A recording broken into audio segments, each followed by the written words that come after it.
With UCLA's loss to Utah, that puts Chip Kelly at an even 30-30 record through 60 games. Does that mean Chip Kelly's mediocre? When was the last time the Bruins had a coach this long with still a non-winning record? We'll talk about it on Locked On UCLA.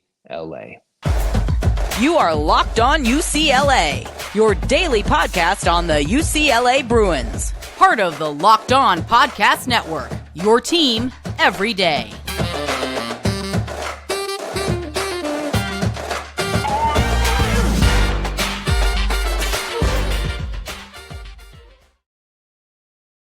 Welcome to this edition of the Locked On UCLA podcast. I'm your host, Zach Anderson-Yoxsimer. Thanks for making this your first listen each and every day. It's free wherever you get your podcast on any audio platform, and it's available to watch on YouTube. Like if you're watching right now, thanks for your support. Like, comment, download, subscribe. Thanks for tuning in. If you're an everydayer, you would have heard our reactions and our grades for UCLA's defense, offense, special teams over the last couple of episodes.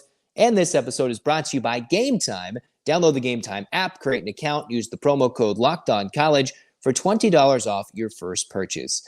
So to get to the point, is Chip Kelly mediocre? Has he lost it since his Oregon days? And we look a lot to the win-loss record for Chip Kelly. The Bruins are 3-1 in 2023, putting UCLA's head coach, Chip Kelly, in his tenure in Westwood, Pasadena, 30-30. When was the last time UCLA held on to a coach through 60 games with a non-winning record through his 60 games? Now, there's a technicality here, but UCLA has not had a head coach who had coached 60 games without a winning record since the 1940s. We shout out Bill Barnes from the 1960s, but he had a winning record through 60 games that Chip Kelly just does not. You have to go back to the mid-1940s when UCLA had Edwin C. Babe Harrell as the head coach of UCLA, for the last UCLA football head coach, who through 60 games did not have a winning record. Let's go through all these lists of UCLA coaches from most recent all the way to the past as we get through UCLA football history, through coaches who had coached 60 games. That's the bar, 60 games, and then we'll talk about them. Most recently, Chip Kelly replaced Jim Mora, who through his 60 games had 40 wins, ended up finishing his tenure at UCLA 46-30, and lasted in his last 16 games 6-10, fired before the Cal game, infamously on his own birthday, and the Bruins still won the Cal game with an injured Josh Rosen on the sideline at the end of the game, and ended up getting to a bowl game against Kansas State in that 2017 season. So Mora came in beloved. The Bruins hadn't beaten USC in the Rick Neuheisel era, came back, took the Bruins to a Pac-12 championship game, a lot of hype with the Hundley era going into the Josh Rosen campaign, and then everything came crashing down. The defense gave up gobs of yards. We saw one truly spectacular comeback, a couple of amazing games against A&M, but in the end, the Jim Mora era came crashing to an end despite a lot of early success. What's funny is there's an LA Times article published about 6 years ago from the recording of this podcast, back in 2017, about who UCLA should hire for this job and who they shouldn't. So we'll talk about that at the end of this segment. Then you've got Karl Dorrell, right, who had a good start initially, and then all of a sudden it came cratering back down to earth, barely above 500 and hovering around 500 before he got fired in the 06 in the end of the 07 season when the Bruins made it to a bowl. For Dorrell, started off 35-25 in 60 games, ended up 35-27, lost 4 out of his last 5 games. That infamous 07 season was a year where the Bruins actually competed for a Rose Bowl berth of sorts. They actually were still in contention to win the Pac-10 then in 2007, only to be a loser at USC in that season, unfortunately. And Dorrell, who we saw, remember, lost to Notre Dame when the Bruins had their 5th billionth string quarterback, took 4 of their last 5 losses of the season after starting the season 4-0 in the likes of conference play, and saw his team stumble out of the gates despite some good results early. He still had 35 wins in his first 60-plus games, but didn't make it over the last couple of years. And we saw how Dorrell did at Colorado, and now how things have completely shifted with Deion Sanders. Now you've got the likes of why am I saying Bill? You've got Bob Toledo when he was 37-23, just a smidge better in his first 60 games than Darrell Toledo, who actually was 49-32, guided the Bruins to a Rose Bowl appearance, the great and infamous end to the 1998 UCLA season. You had the Cade McNown era, and all the fun times with Toledo coming out of the Terry Donahue era, which leads us into Terry Donahue, who was only 39-21. So if you compare Donahue, Toledo, to Jim Moore actually had a better record through his first 60 games. And the legendary Terry Donahue ended up 151, 74, and 8. Think about that. Even Jim Moore, the most recent coach before Chip Kelly, had a better record than Terry Donahue, who ended up having a great, long, illustrious coaching career at UCLA. Then you go to Tommy Prothro, who was 41-18-3. Prothro had a shorter tenure, but a very successful tenure as head coach for UCLA. You go over to Bill Barnes, who Bill Barnes finished his career actually 31-34-3. I was looking at some numbers. I was looking at this little compiling of stats of coaches through their first 60 games.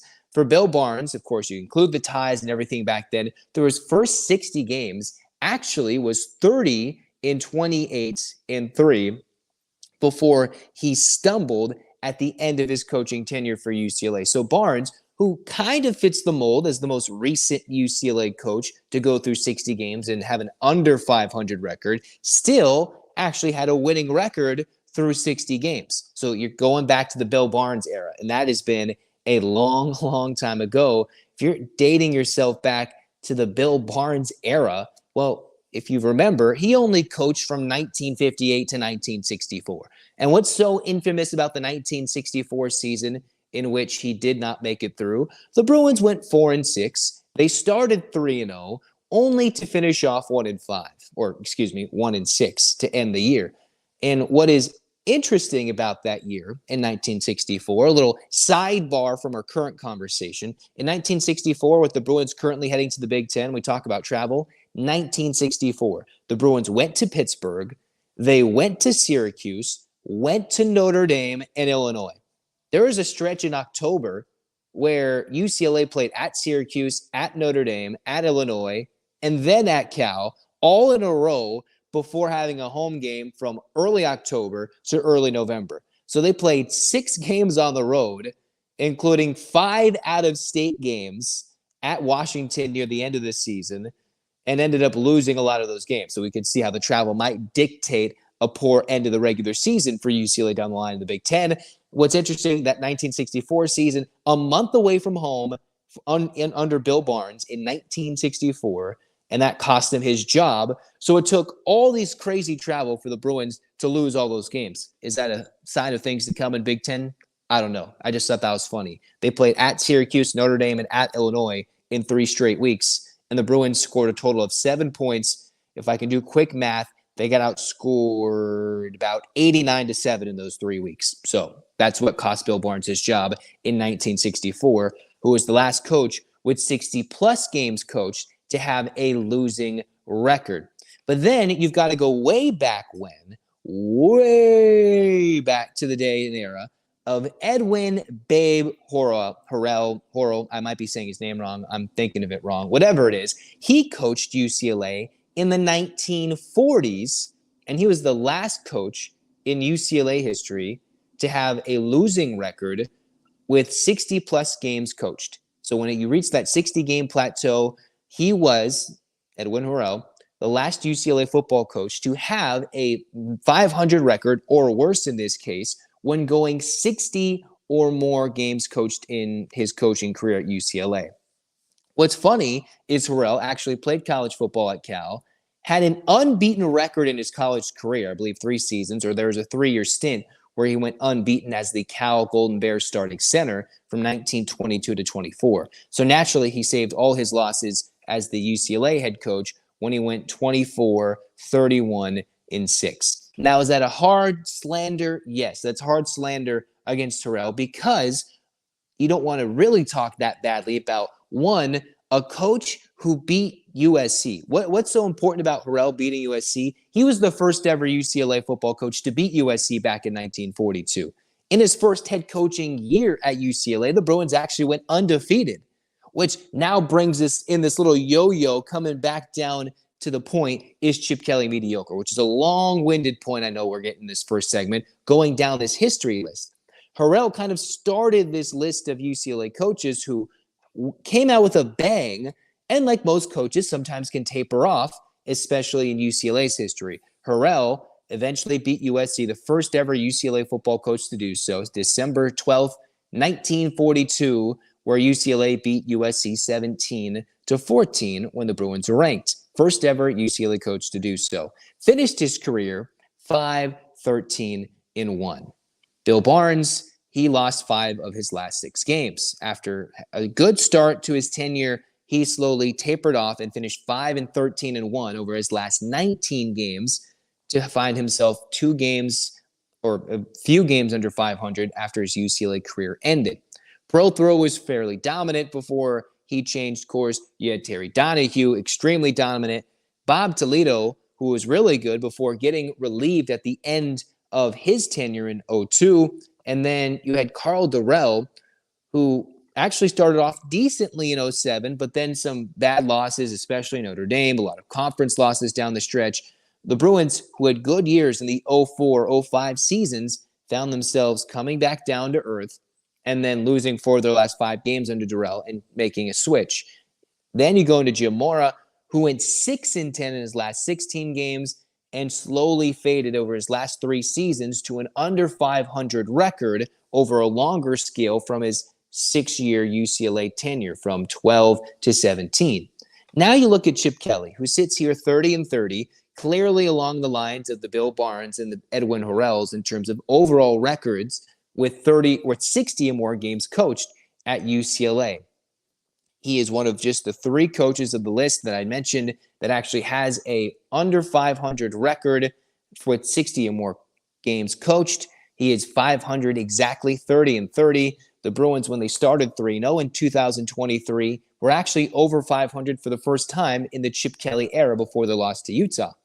The unique difference, though, between what Chip Kelly has and most of these coaches that have maybe better records to their first 60 games, other than, say, like Terry Donahue for the most part, they all faded down the stretch significantly or to a point where the administration decided to go different ways. The Bruins, with Chip Kelly, have surged 20-9 in their last 29 games, 12-5 over the last couple of seasons, including this 3-1 start this year. The defense looks slightly more than slightly improved. You can look to the schedule. I'm sorry. If we're going to talk schedule, then we're going to have to talk about the 1944 UCLA Bruins schedule that basically ended the tenure of Edwin Harrell. Okay, UCLA this year has played Coastal Carolina. They've played, NC Central and at San Diego State, and Utah's 3rd, 4th string quarterback. In 1944, when the Bruins did not have a winning record and Edwin Harrell solidified his 6th year at UCLA with a losing record, these were the teams the Bruins played in 1944. You ready? Some official on the UCLA site, some unofficial, but we're going to name them all because I think they're fantastic teams that we all should be big fans of and hope for them to come back. UCLA in the 1944 schedule had an unofficial loss to the San Diego Naval Training Station Blue Jackets. That's unofficial. You won't see that on the UCLA website. You might see that on Wikipedia. You'll see that on Sports Reference. You'll see that on different sites. Unofficial loss to the San Diego Naval Training Station Blue Jackets back in 1944. I'm not sure if the Blue Jackets would have anything on Grayson McCall, but, I think that's a pretty fun name. UCLA then in the middle of October played St. Mary's twice. Well, quote unquote. They played the St. Mary's Gales, who we know from Moraga, but UCLA lost to the St. Mary's Pre-Flight Air Devils football team. It's one thing to lose to the Sun Devils. Heck, even the Blue Devils of Duke are having a fantastic season. But the St. Mary's Pre-Flight Air Devils, I didn't even know existed, and they took down the Bruins in a 21-12 game and a whopper of a game in October 21st of 1944. In that same year, the Bruins also had an unofficial game against the Alameda Coast Guard. They were known as the Sea Lions. Whoop, whoop, go Sea Lions, right? They beat that team. It was fine. An official loss for a team from Riverside, UCLA got smacked by the Marshfield Flyers. Who are the Marshfield Flyers, you might ask? No idea. But the Bruins went to Riverside and took a butt kicking in early November against the Marshfield Flyers. Those are some of the teams the UCLA Bruins played in 1944, including the Pacific Tigers. So remember, you're playing the San Diego Naval Training Station Blue Jackets, the St. Mary's Pre-Flight Air Devils, the Alameda Coast Guard Sea Lions, some of those games unofficial, and the Marshfield Flyers. The two losses on that schedule from the Flyers and the Air Devils are actually on the schedule. So if we're talking schedule here and saying Chip Kelly's playing some cupcakes, imagine playing some cupcakes back in the mid-1940s and getting smacked around, right? In that season, UCLA also lost to Cal 6-0, got smacked by SC. So whatever it may be in the Edwin Horrell era that ended in the mid-1940s. Apologies if I'm completely butchering the name. I was just excited to see about the Air Devils and the Sea Lions for the first ever UCLA football coach that beat USC. Woo woo. SC sucks. There you go. So now you come to Chip Kelly, who's brought in a young, talented quarterback. The Bruins heading into the Big Ten. And despite what might be the initial lack of success, the Bruins are transitioning into an interesting period. These next few games, these next few weeks can certainly either revitalize the Chip Kelly era, maybe actually stabilize it like the last couple of seasons have that earned Chip Kelly the extension through those first couple of years of Big Ten play. And with Dante Moore and company, we could be ready for a big takeoff for UCLA football. It might not be what we've expected, but still, the Bruins are ready for some big-time things. So what will the Bruins look like in years to come? I think we just got to give Chip Kelly a little more time because unlike the rest of these coaches, he's actually moving upward in a way we don't quite understand with the transfer portal and lack of high school recruiting, but he's cruising up as opposed to going down. Now, could the rest of 23 and 24 be something completely different? Yeah, it'll be frustrating if the Bruins bring in Dante Moore and Chip Kelly's era ends like Jim Mora's era ended, right? With a extremely heralded five-star quarterback. It went with Josh Rosen. Is that a sign of things to come with Dante Moore? I hope not. I don't think so. And as long as the Bruins have D'Anton Lynn, I think UCLA might be okay. But there will be some improvements needed to go forward in 2023. We're going to talk briefly about that in the second segment of UCLA. What's wrong with the UCLA offensive line? I'm not a schematics guy, but there are some alarming numbers I'll bring up to you coming up next on Locked On UCLA.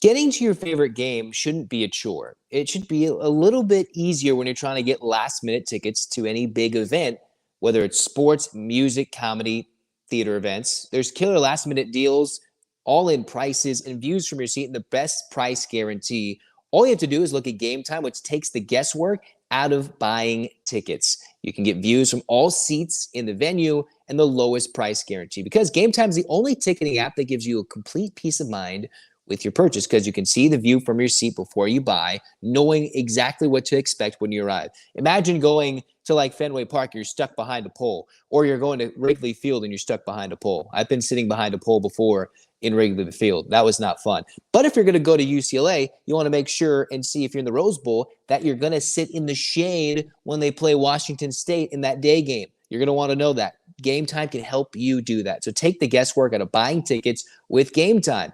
Download the Gametime app, create an account, use the code LOCKEDONCollege for $20 off your first purchase. Again, terms apply. Create an account with the redeemable code LOCKEDONCollege, LOCKEDON, college, COLLEGE, for $20 off. Download Gametime today. Last-minute tickets, lowest price guaranteed. Better see you at the Rose Bowl.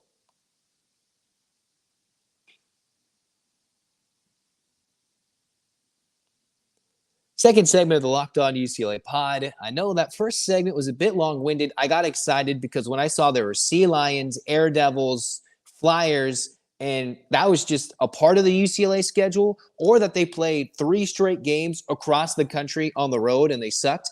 That seemed pretty funny when you want to pull up schedule and pull up travel and everything in between. So I got a little excited. So I apologize if you were a little bored and looking for me to hammer on Chip Kelly or go all in on he's the best coach of all time. They're going to be 12-1 this year and on route to the college football playoff. Nothing is going to happen, for better or for worse, without some improvement from the offensive line. Because remember, this is a UCLA team that is losing or has already lost the likes of Atonio Mafi, John Gaines II, and Raekwon O'Neal, who have all moved on to the NFL, or at least attempted to, in the offseason. So the Bruins had to bring in an idea to bring in some transfers. And while some of the transfers haven't necessarily panned out in the O-line so far, the Bruins are trying to find ways to keep the quarterback upright and not have tackles for loss. Again, Moore was sacked 7 times. The rushing attack only had 9 rushing yards, the least amount of rushing yards since 2016, when UCLA had -1 rushing yards, a negative rushing yard against the Sun Devils in a 3-point loss at ASU. So for whatever reason, even if UCLA has limited rushing yards, they can still keep it a close game. That is not a recipe for success, because whenever UCLA wins games under Chip Kelly, it's one, they run the ball more than they throw it, meaning the offensive line at least has to be a good run blocking team. And then the other thing is you can't turn it over. And if you're forcing Dante Moore to throw the ball over and over down the field or make plays, and he's in 3rd and long situations, you can't run the football. Again, you got to be able to pass block, which the Bruins simply could not do either of those against Utah in the 14-7 loss at Rice-Eccles Stadium. Through the first 4 games, UCLA has allowed 11 sacks. All right, you wonder what that number is. It just seemed a little an outlier of sorts, right, when it came to giving up so many sacks in that final drive. But the Bruins' O-line was dominated by a very physical front to Utah. And while Utah is probably maybe the most fierce front 7 and had the most pressure UCLA might face all season long, the Bruins didn't allow their 11th sack in the season in 2022 when DTR was quarterback with all those NFL-level offensive linemen and some of the holdovers for this year until their 10th game against Arizona. Ironically, they were sacked 3 times. DTR was in the Arizona game, the most all season, and the Bruins lost that game. So hence, if you're going to give up 3 or more sacks, you're probably going to lose the game if Dante Moore is dropping back or whoever might be to do something else. So the improvement going forward, I think the biggest thing for me, I think the defense has been fine when they'll get tested. We'll talk about their next big test coming up in the Locked On UCLA pod for the final segment. The biggest thing is the offensive line. A year ago, 19 sacks. They gave up more sacks as the year went on in some key games. But when it comes to their 11th sack of the season, they didn't give it up till the end of the season. The Bruins are barely a third of the way this season, and they've already allowed Moore or Garbers or dare I say Schlee. I guess I haven't forgot if he got sacked or not. I don't think so. But whoever's been at quarterback has been facing some sort of pressure, and the only true dual threat is Colin Schlee, and hasn't come in other than in mop-up duty or in backup duty, the NC Central or in the San Diego State game. So the biggest thing Chip Kelly's got to find is some scheme, maybe a blocking scheme, change things around, move players, get the ball out of Moore's hands faster. I don't know what it is. Add a running back as a pass blocker for certain situations. Even on the 4th down when Moore is trying to throw it, they had someone back there blocking. They just had someone off the edge perfectly timed the blitz to get Dante Moore sacked in what was just a terrible situation. A true freshman quarterback backed up to his own end zone, facing ultimate pressure with a perfectly timed blitz off the edge. I just think that was a recipe for disaster, and it was an ugly game that Utah won. You got to give kudos to them, but still it's a troubling trend going forward because now teams have tape on what UCLA struggles with. Maybe it's that pressure. Maybe it's a road environment. You make it a little too loud. Moore can't get out the signals. You do a clap. You time the clap for the snap, and then Moore's under duress all game long. Whatever it takes to fix the offensive line. I don't necessarily have those answers. Just want to make that an awareness going forward. The team's success will ride on the O-line's ability to give the quarterback time to throw and the offense a chance to run. And even if Moore struggles at quarterback, or if, say, Chip Kelly does something a little wild and switches things up as the starting quarterback. I'm not sure he's going to do that right now. It all predicates on the offensive line improving going forward. Might be the most obvious statement after the Utah game, but it was pretty clear through weeks 1 through 4 that the Bruins have to do something. I don't know if it's a switch in personnel-wise, scheme-wise, changing some play calls, knowing they just they don't have the time to throw a ball deep down the field to Sturdivant more often than not.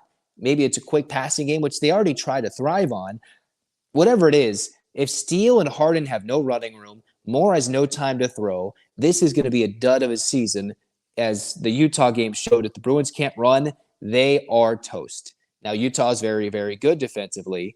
What's it going to be like when they play Washington State? Not as scary. The difference will be who's at quarterback. That's Cam Ward, which means what's the defense got to do?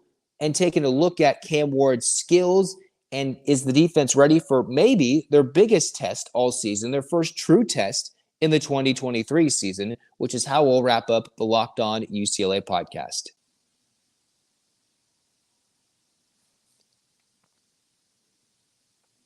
Are you missing the syrup for your pancakes or just ran out of your favorite coffee creamer? With DoorDash grocery delivery, you can get what you want when you need it. With thousands of grocery stores to choose from, you'll find the best in your neighborhood and boost your local economy with each and every order. Because, hey, sometimes you're thinking, oh, man, can I go to the grocery store right now? I'm sitting here right now recording this podcast. I'm like, man, I got to go. I literally, after this, I got to go. Oh, I could order this right now and have it here by the time I'm done recording the pod, because you can get 50% off your first DoorDash order up to a $20 value when you use the code LOCKEDONCollege at checkout. Limited time offer, terms apply. That's 50% off up to $20, no minimum subtotal, and 0 delivery fees on your first order when you download the DoorDash app in the App Store and enter the code LOCKEDONCollege. Don't forget, that's code LOCKEDONCollege for 50% off your first order with DoorDash.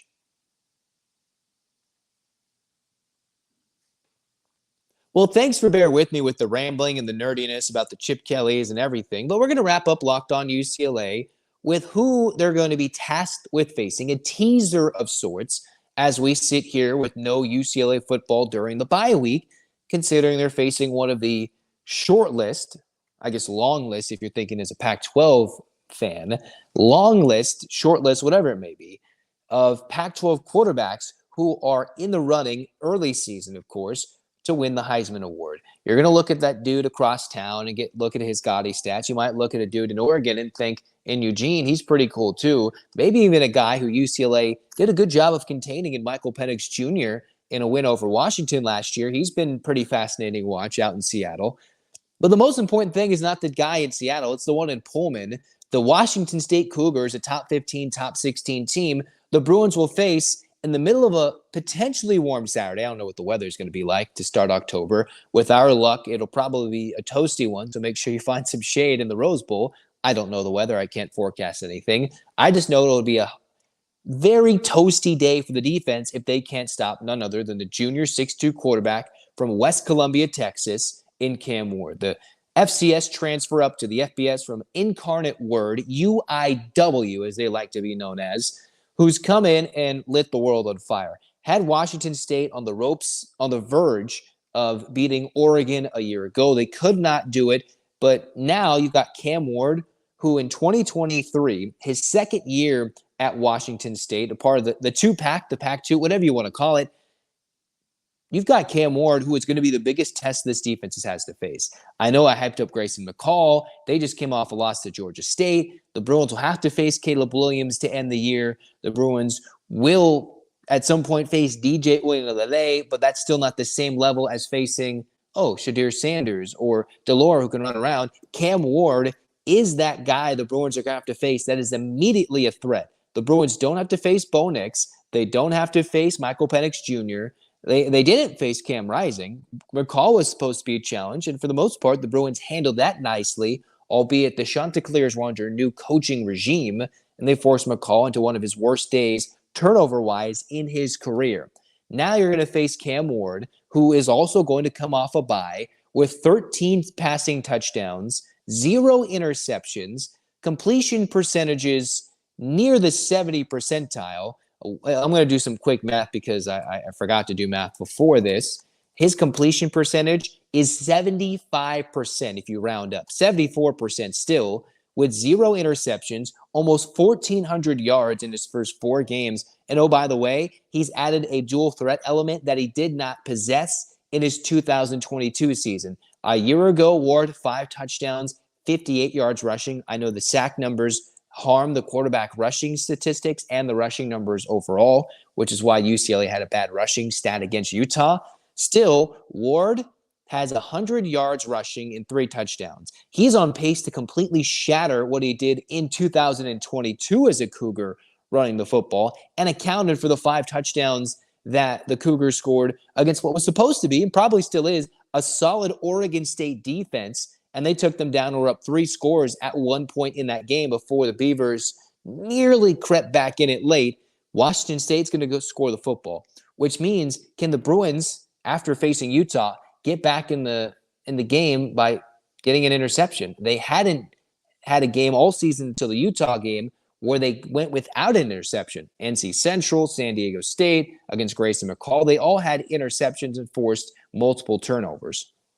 Now, they did see Nate Johnson fumble it a couple of times and have some near picks in that game, some near closeout, some good recovery coverage, trying to get out to the outside and make some plays. They just didn't end up doing so. So 4 straight games with a turnover. UCLA, an early look at this Washington State game, will not win this game in any fashion if they do not force a turnover. They must. D'Anton Lynn's defense must force turnovers. And Lot 2, I know he did have a couple of tackles for loss. The NC Central game was an outlier because he didn't play that much. Needs to have a big game, multiple sacks, generate some pressure, and get to the quarterback. This is the game Lot 2 must announce himself. Remember, Washington's Michael Penix Jr. hadn't been sacked in 2022 when he came to the Rose Bowl on a Friday night, I believe in the end of September. Now, what will be almost a year plus later with the Bruins taking on the Cougars, they've got to generate a pass rush. This is a 2-week stint for D'Anton Lynn to showcase what he can craft with having extra time to prepare for Washington State. And the secondary has to be ready to play. Because if they're not, and they get burned all day, it will be an ugly day in the Rose Bowl unless Dante Moore accounts for 700 yards and plays like a Heisman winner for a day as a true freshman against Cam Ward, who is in his 4th year of college football, or whatever year it is, because he played a couple years in Incarnate, or he's been around a little bit. 4 years of actually playing. So that's going to be a fun battle for the defense to showcase they're for real. If D'Anton Lynn wants all those bonuses to hit, he doesn't want a bad game that's going to take his defense out of the total top 25 for total defense, or top 50. This is the game that can keep them a legitimate defense, or say it was the schedule and that's who they faced. Johnson is the quarterback for Utah. Faced a mediocre Coastal Carolina team, even though we hope they'll be good. San Diego State couldn't throw the football. NC Central. This is where the scale is going to tip. Legitimate, not legitimate. So it's all going to come down to stopping Cam Ward, which is where we're going to stop this podcast. This has been a long one. Probably talked 20 minutes about Chip Kelly, and I just got excited about the Sea Lions and the Air Devils and the Flyers. I just got excited about 1940s football. I wouldn't go back and watch the tape of those games, but I am excited to maybe look a little bit more up of those teams. Anyways, this is Zach Anderson-Yoxsimer. Thanks for tuning in. We'll talk more UCLA hoops, I promise, in the next Locked On UCLA episode. Talk more football, some teasers leading into the Washington State week during the UCLA football bye week, and any news that comes up. Become an everydayer. Like, comment, subscribe, review, download the Locked On UCLA podcast. Thanks for your support. Hands up, Bruins fans. Do it for those 1940s Bruins. Do it for the 1960s Bruins that had to go on the road for 3 straight weeks all the way to the eastern side of the United States. Do it for the 2023 Bruins, knowing that you believe despite being frustrated in what we saw against the Utes. Hands up, and 1, 2, 3, 4, 5, 6, 7, 8. UCLA. UCLA fights. This has been Locked On UCLA. Go Bruins.